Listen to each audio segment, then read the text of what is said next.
నమస్కారం ఈటీ న్యూస్ కు స్వాగతం ముఖ్యాంశాలు భవిష్యత్కు భారతీయ భాగ్యరేఖలన్న ప్రధాని ఎఫ్డీఐలకు గమ్యస్థానమని వెల్లడి అందిపుచ్చుకోవాలని బ్రిటన్ పారిశ్రామికవేత్తలకు పిలుపు ఉగ్రవాద మద్దతు దేశాలను బహిష్కరించాలన్న మోదీ భారత్లో అసహనానికి ఆస్కారం ఇవ్వబోమని స్పష్టీకరణ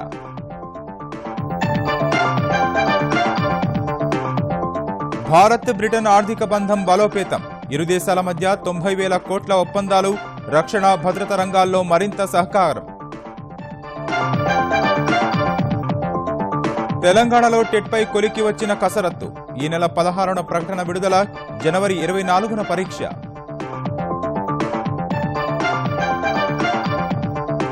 నేటి నుంచి ఏపీ తెలుగుదేశం దిశానిర్దేశ సదస్సు పార్టీ ప్రభుత్వ సమన్వయంపై కార్యకర్తలకు చంద్రబాబు పాఠాలు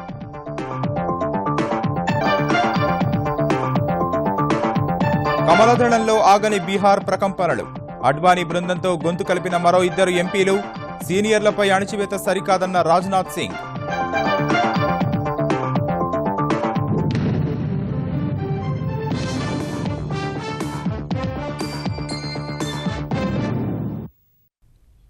భారత్ అవకాశాల గని అని దాన్ని అందిపుచ్చుకోవాలని ప్రధాని మోదీ పిలుపునిచ్చారు.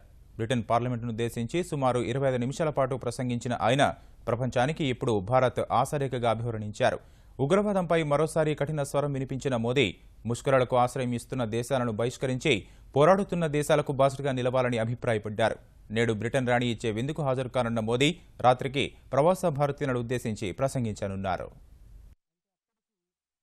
ద్వైపాక్షిక సంబంధాల బలోపేతమే లక్ష్యంగా 3 రోజుల బ్రిటన్ పర్యటనకు వెళ్లిన ప్రధాని మోదీ ఆ దేశ పార్లమెంటు వేదికగా పెట్టుబడుల మంత్రం జపించారు.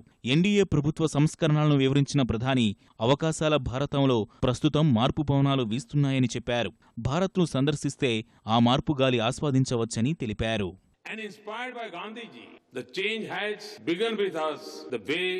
The government works. There is transparency and accountability in governance. There is boldness and speed in decisions. Federalism is no longer the fault line of center-state relation, but the definition of a new partnership of Team India. భారత్ను ప్రపంచానికి నూతన ఆశారేఖగా అభివర్ణించిన ప్రధాని ఆ అవకాశాల గనిని సద్వినియోగం చేసుకోవాలని పిలుపునిచ్చారు. We'll form unbeatable partnership if we combine our unique strength and the size and the scale of opportunities in India. We will see more investment and trade. We will open new doors in the service sector. We will collaborate more here and in India in defense equipment and technology. We will work together on renewable and nuclear energy. We will realize the opportunities of the digital world. ఇదే సమయంలో ఉగ్రవాదంపై పోరాటం ఆవశ్యకతను Britain parliament వేదికగా మరోసారి నొక్కి చెప్పిన మోదీ ముష్కరులకు ఆశ్రయమిస్తున్న దేశాలను అంతర్జాతీయ సమాజం ఏకాకుల్ని చేయాల్సిన అవసరముందని అభిప్రాయపడ్డారు. We live in a world where instability in a distant region quickly reaches our doorsteps. And terrorism and extremism are a global force that are larger than their changing names, groups, territories and targets. The world must speak in one voice and act in unison to combat this challenge of our times. We must adopt a comprehensive convention on international terrorism in the United Nations without delay. There should be no distinction between terrorist groups or discrimination between nations. British పార్లమెంటులో ప్రసంగించడం తనకు లభించిన గౌరవమని మోదీ హర్షం వ్యక్తం చేశారు. భారత ఆర్థిక వ్యవస్థ పైపైకి దూసుకెడుతుందని ప్రధాని నరేంద్ర మోదీ ధీమా వ్యక్తం చేశారు. అందుకు అనువైన వాతావరణం సృష్టించామని లండన్లోని చరిత్రాత్మక గిల్డ్ హాల్లో నిర్వహించిన వ్యాపారవేత్తల సమావేశంలో వివరించారు. రైల్వే సహా వివిధ రంగాల్లో 100% విదేశీ ప్రత్యక్ష పెట్టుబడులకు తలుపులు తెరవడమే దీనికి నిదర్శనమని చెప్పారు. బ్రిటన్ ప్రభుత్వం సంస్థలతో కలిసి పనిచేసేందుకు ఆతృతగా ఎదురుచూస్తున్నామన్న మోదీ వస్తుసేవల పనుల బిల్లును 2016లో ఆమోదం పొందుతుందని విశ్వాసం వ్యక్తం చేశారు. Government took over. We have worked very aggressively to make India an easy and simple place to do business. This is necessary for improving the lives of ordinary citizens in India. The results of our hard work are now visible. IMF chief has recently said that India is among the few bright spots in global economy today. Early this week, we have carried out substantial changes in the FDI regime across 15 sectors. With this round of reforms, I can say that India is among the most open countries for foreign investments.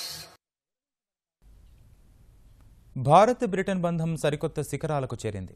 ఈ మేరకు ఇరు దేశాల ప్రధానులు జరిపిన ద్వైపాక్షిక చర్చల్లో పౌర అణు ఒప్పందం సహా 90,000 కోట్ల రూపాయల విలువైన ఒడంబడికలు కుదిరాయి.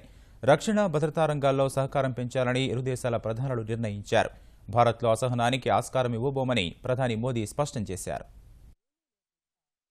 బ్రిటన్ పార్లమెంటులో ప్రసంగానికి ముందు భారత్ బ్రిటన్ ప్రధానులిద్దరూ బ్రిటన్ ప్రభుత్వ కార్యకలాపాలకు ప్రధాన కేంద్రమైన 10 డౌనింగ్ స్ట్రీట్లో ద్వైపాక్షిక చర్చలు జరిపారు. రక్షణ, ఆర్థిక, విద్య, విజ్ఞానం వంటి కీలక రంగాల్లో పరస్పరం సహకరించుకోవాలని నిర్ణయించారు. ఇందులో భాగంగా పౌర అణు ఒప్పందం సహా 90,000 కోట్ల రూపాయల విలువైన 6 కీలక ఒడంబడికలు కుదుర్చుకున్నారు. పూణే, హైదరాబాద్లో నూతన సాంకేతిక కేంద్రాల ఏర్పాటు సహా భారత్లో 13,000 కోట్ల రూపాయల పెట్టుబడులకు వోడాఫోన్ ముందుకు రాగా వచ్చే 5 ఏళ్లలో 3 గిగావాట్ల సౌర విద్యుత్ ఉత్పత్తి ప్లాంట్ల రూపకల్పనకు లైట్ సోర్స్ సంస్థ సంసిద్ధత వ్యక్తం చేసింది. 27,400 టెలికాం టవర్లకు స్వచ్ఛ ఇంధన సరఫరా చేసేందుకు ఇంటెలిజెంట్ ఎనర్జీ సంస్థ మరో ఒప్పందం కుదుర్చుకుంది. 11 భారత్ బ్రిటన్ ఆసుపత్రుల్లో భాగంగా తొలి ఆసుపత్రిని చండీగఢ్లో నెలకొల్పనున్నారు. గ్రీన్ బాండ్లకు సంబంధించి yes bank, London stock exchange మధ్య ఇంకో ఒప్పందం కుదిరింది. భారత్కు అన్ని విధాలా తమ దేశం మద్దతు ఉంటుందని ద్వైపాక్షిక చర్చల తర్వాత క్యామరూన్ స్పష్టం చేశారు. We want our companies to truly make in India. Second, we've agreed to establish a stronger, broader defence and international security partnership, and we want to assist India, the world's largest defence importer, to modernise her capabilities. The UK firmly supports permanent membership for India on the United Nations Security Council, and we discuss what more we can do to support free trade, in particular by accelerating talks on a free trade deal between the EU and India. క్యామరూన్కు కృతజ్ఞతలు తెలిపిన మోదీ భారత్లో Britain పెట్టుబడులు మరింత వృద్ధి చెందుతాయని ఆశాభావం వ్యక్తం చేశారు. Civil nuclear agreement पर हस्ताक्षर किए हैं.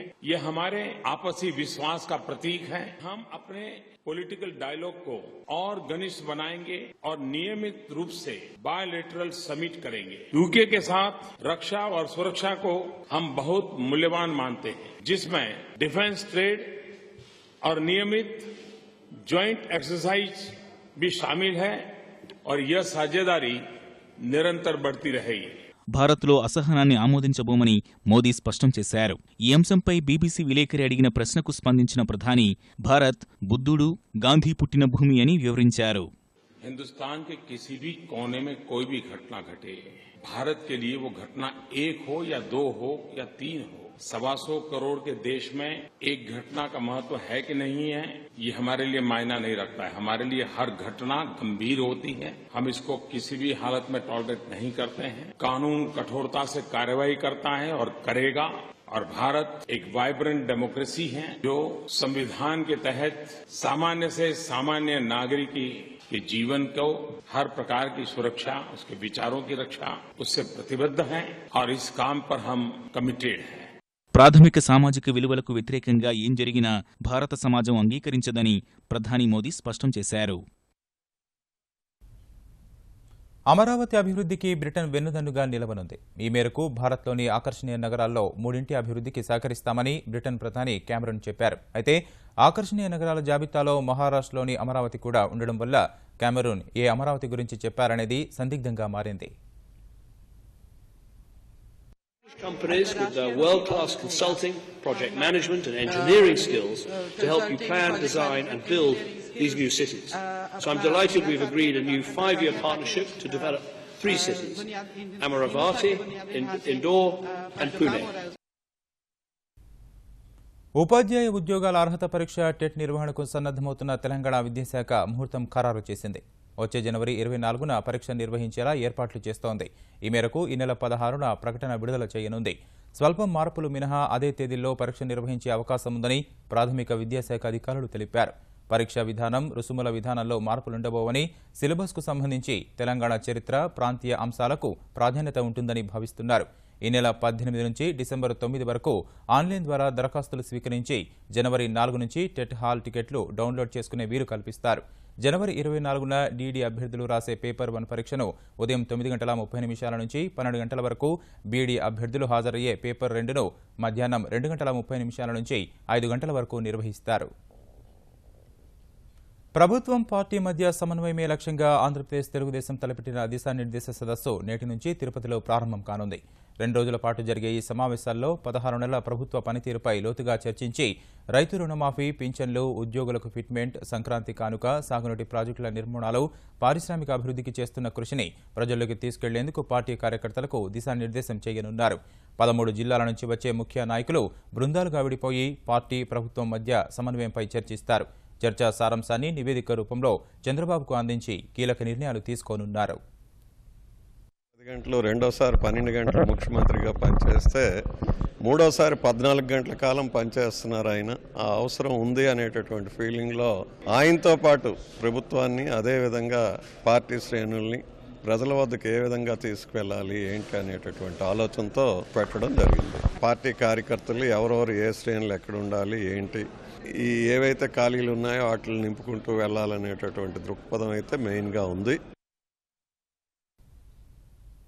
వరంగల్ లోక్సభ ఉప ఎన్నికల్లో కలిసికట్టుగా సర్వశక్తులు ఒడ్డాలని తెలుగుదేశం, భాజపా నిర్ణయించాయి. గెలుపు వ్యూహాలపై తెలంగాణ ప్రాంత తెలుగుదేశం, భాజపా నాయకులు తెలుగుదేశం జాతీయ అధ్యక్షుడు చంద్రబాబుతో విజయవాడలో సుదీర్ఘ మంతనాలు జరిపారు. ఉమ్మడి అభ్యర్థి దేవయ్య విజయం కోసం కార్యకర్తలతో విస్తృత ప్రచారం నిర్వహించాలని చంద్రబాబు వారికి సూచించారు.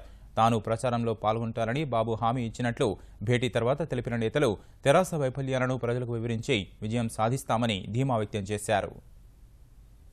భారతీయ జనతా పార్టీ సమన్వయంతో నేను అనుకున్నాకనే ఎక్కువ పనిస్తుందని చెప్పిన వారు స్వయంగా వారు చెప్పి మధ్యశిల వారిని కూడా ఈ ప్రచార కార్యక్రమంలో మీరు వచ్చి నా గెలుపు బాటలో మరింత ముందుకెళ్లే విధంగా మీ ఆశలు కావాలని చెప్పని వారు కూడా జరిగింది. దాన్ని కూడా వారు పరిశీలిస్తామని చెప్పని మాట్లాడడం జరిగింది.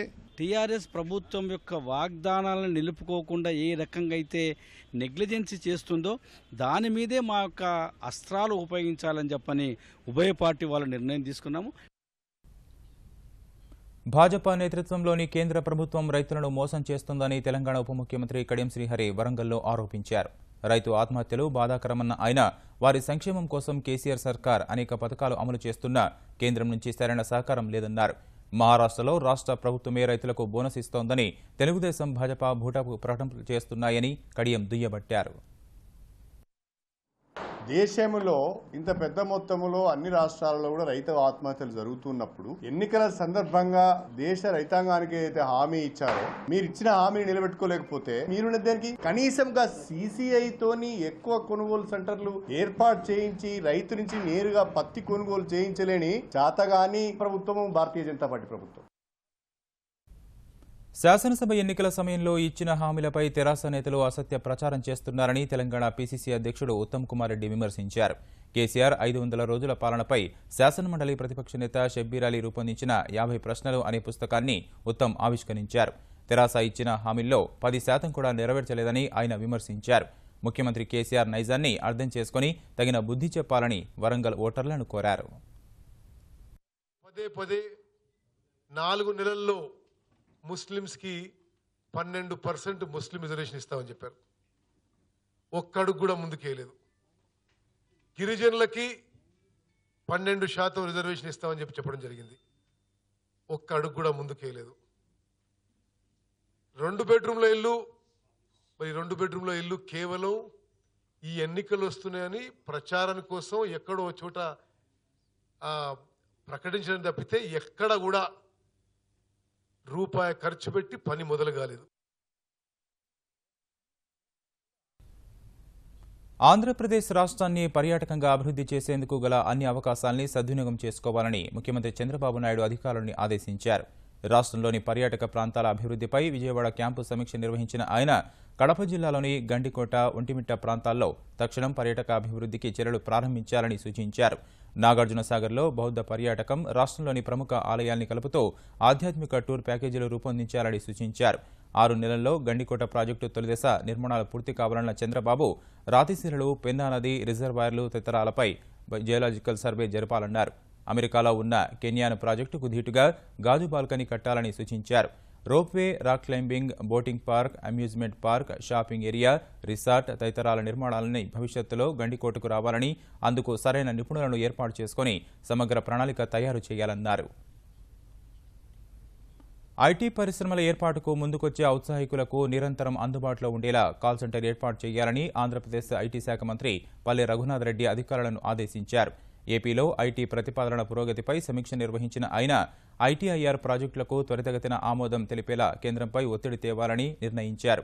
ఈ మేరకు వైజాగ్ ఐటీఐఆర్ ప్రాజెక్టుకు వెంటనే ఆమోదం తెలపాలని కేంద్ర ఐటీ శాఖ మంత్రి రవిశంకర్ ప్రసాద్కు లేఖ రాసిన రఘునాథ్ రెడ్డి ఏడాది క్రితం ప్రాజెక్టు నివేదిక పంపామని లేఖలో గుర్తు చేశారు. కాలంలో సెకండ్ ఫేజ్ లో స్థలాలు ఇచ్చాము.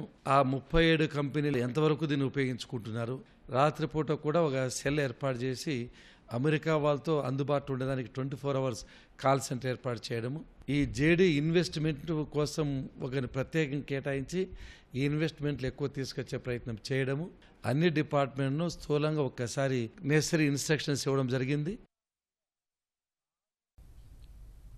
రెవెన్యూ రికార్డుల తారుమారును అరికట్టేందుకు తెలంగాణ సర్కార్ చర్యలు చేపట్టింది. ఇకపై రికార్డుల నమోదు, మార్పులు చేర్పులను సంబంధిత తహసీల్దార్ బయోమెట్రిక్ విధానంలో సంతకం చేసి ధృవీకరించాల్సి ఉంటుంది. ఈ మేరకు భూపరిపాలనా విభాగం కార్యదర్శి రేమండ్ పీటర్, రెవెన్యూ శాఖ ముఖ్య కార్యదర్శి బీఆర్ మీనా కలెక్టర్లు, సంయుక్త కలెక్టర్లతో నిర్వహించిన దూరదృశ్య సమీక్షలో చర్చించారు. త్వరలోనే బీఆర్ఓలు అందరికీ 6,600 ట్యాబ్లు పంపిణీ చేయనున్నారు. రెవెన్యూ కార్యాలయాలను ఆకస్మికంగా తనిఖీ చేయాలని, ప్రతి సోమవారం కార్యాలయాల వద్ద అందుబాటులో ఉండాలని కలెక్టర్లకు స్పష్టం చేశారు. ఫిర్యాదుల స్వీకరణ, పరిష్కార విభాగాల్ని పటిష్టంగా అమలు చేయాలని సూచించారు. రెవెన్యూ సిబ్బందికి దశలవారీగా శిక్షణ ఇవ్వాలని నిర్ణయించారు. నిబంధనలకు అనుగుణంగా క్రమబద్ధీకరణ ప్రక్రియ పూర్తి చేయాలని సూచించారు. వచ్చే సీజన్ నుంచి పంటల వివరాల నమోదుకు సంబంధించి ఖచ్చితత్వం ఉండేలా ఈ క్రాపింగ్ విధానం అమలు చేయాలని సూచించారు. సరిహద్దుల్లో అక్రమ రవాణాను అరికట్టేందుకు తెలంగాణ ప్రభుత్వం మహారాష్ట్ర తరహాలో ఆధునిక సాంకేతిక హంగులతో కూడిన సమీకృత చెక్పోస్టులు ఏర్పాటు చేయాలని నిర్ణయించింది. తొలి విడతగా నిజామాబాద్ జిల్లా బోరజ్తో పాటు ఆదిలాబాద్ జిల్లాలోని ఈ తరహా చెక్పోస్టుల ఏర్పాటుకు సిద్ధమైన ప్రభుత్వం సుపరిపాలనా కేంద్రానికి అధ్యయన బాధ్యతలను అప్పగించింది. ఈ తనిఖీ కేంద్రాల్లో స్కానర్లు, కంప్యూటర్లు, ల్యాప్టాప్, అంతర్జాలం వంటి సాంకేతిక సదుపాయాలు సమకూర్చుతారు. మహారాష్ట్రలోని అచ్చాడి చెక్పోస్టులో ప్రవేశపెట్టిన ఈ విధానంలో అధికారులు వాహనాలకు ఓ చిప్ అంటిస్తారు. దీని ద్వారా ఆ వాహనం గమ్యస్థానంలోనే వెళుతుందా, నిర్దేశించిన లోడ్తోనే వెళ్లిందో లేదో కనిపెట్టవచ్చు. ఇప్పటికే వాణిజ్య శాఖ మంత్రి తలసాని శ్రీనివాస్ యాదవ్ నేతృత్వంలోని బృందం ఈ విధానాన్ని స్వయంగా పరిశీలించి వచ్చింది. వచ్చే ఫిబ్రవరిలో జరిగే ఆసియా టీం బ్యాడ్మింటన్ ఛాంపియన్షిప్నకు హైదరాబాద్ వేదిక కానుంది. బ్యాంకాక్తో పోటీపడి అవకాశాన్ని భాగ్యనగరం దక్కించుకుంది. ఫిబ్రవరి 15 నుంచి 21 వరకు జరగనున్న ఈ టోర్నమెంట్లో ఆసియాకు చెందిన ప్రముఖ జట్లు, క్రీడాకారులు పాల్గొననున్నారు. తెలంగాణ ఐటీ శాఖ మంత్రి కేటీఆర్ ఈ విషయాన్ని ట్విట్టర్లో వెల్లడించారు.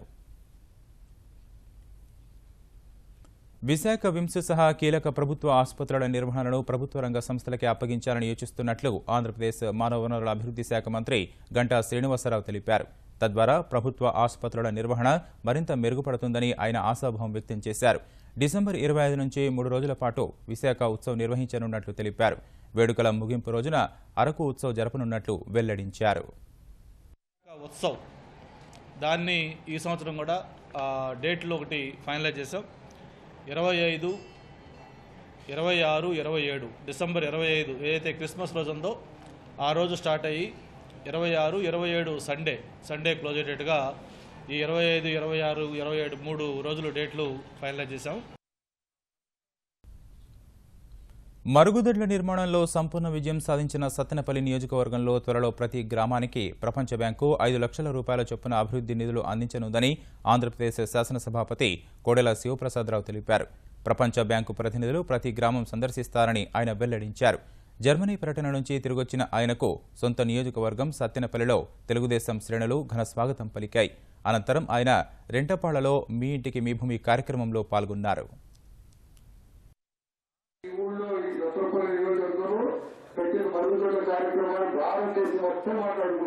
ఈ మాటలు జరిగినటువంటి ప్రపంచ బ్యాంకు వాళ్ళు నిన్న నా దగ్గరకు వచ్చారు. మీరు ఇట్లా చేశారంటే మేము ఒక టీం లాగా ఒక ఊరు తిరుగుతాము, నిజంగానే మరుగుదొడ్లు కట్టి వాడుకుంటున్నట్టు కనుక మాకు నిర్ధారణ అయితే ప్రతి ఊరికి 5 లక్షల రూపాయలు ఇస్తామని చెప్పి వచ్చారు. యాదవుల ఐక్యతకు ప్రతీకగా ఏటా దీపావళి మరుసటి రోజు నిర్వహించే సదర సంబరాలు హైదరాబాద్లో ఘనంగా జరిగాయి. అమీర్పేట సమీపంలోని ఎల్లారెడ్డిగూడ నుంచి దుర్గమాత ఆలయం వరకు సదర సమ్మేళన ఊరేగింపు డప్పు దరువులు దున్నపోతుల ఆటల మధ్య సాగింది. ఖైరతాబాద్లో జరిగిన వేడుకల్లో కాంగ్రెస్ నేతలు అంజన్ కుమార్ యాదవ్, దానం నాగేందర్ ఉత్సాహంగా స్టెప్పులేశారు. హర్యానా కురుక్షేత్రం నుంచి తీసుకొచ్చిన యువరాజ్ అనే దున్న విన్యాసాల్లో ప్రత్యేక ఆకర్షణగా నిలిచింది.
బీహార్ పరాభవంతో కమలదళంలో రేగిన కలకలం కొనసాగుతూనే ఉంది. బీహార్ ఓటమికి బాధ్యులలో తేల్చాల్సిందేనని అగ్రనేత అడ్వానీ బృందంతో గొంతు కలిపిన భాజపా ఎంపీలు శత్రుఘ్న సిన్హా, భోళా సింగ్ బాధితుల నుంచి ఎవరూ తప్పించుకోలేరని స్పష్టం చేశారు.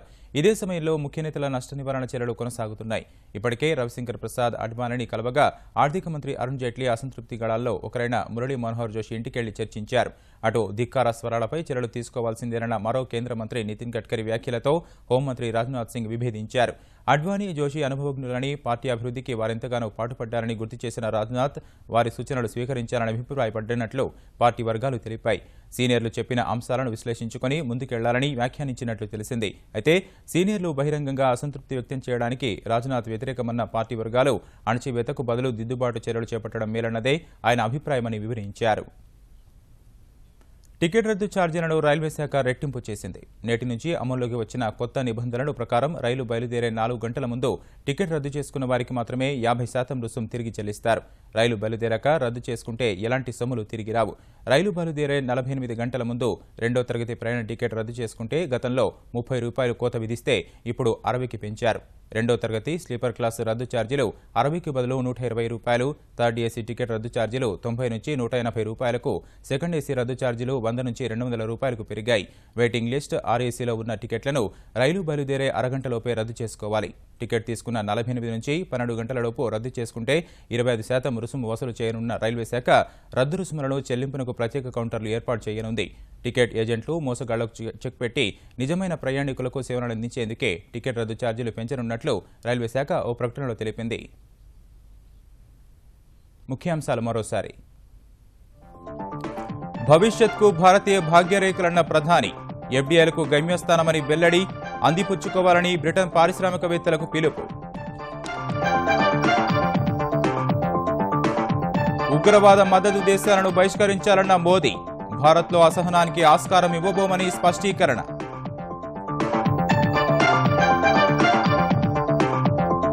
భారత్ బ్రిటన్ ఆర్థిక బంధం బలోపేతం, ఇరు దేశాల మధ్య 90,000 కోట్ల ఒప్పందాలు, రక్షణ భద్రత రంగాల్లో మరింత సహకారం.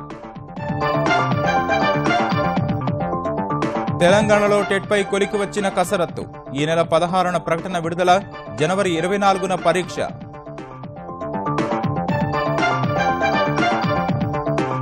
నేటి నుంచి ఏపీ తెలుగుదేశం దిశానిర్దేశ సదస్సు, పార్టీ ప్రభుత్వ సమన్వయంపై కార్యకర్తలకు చంద్రబాబు పాఠాలు.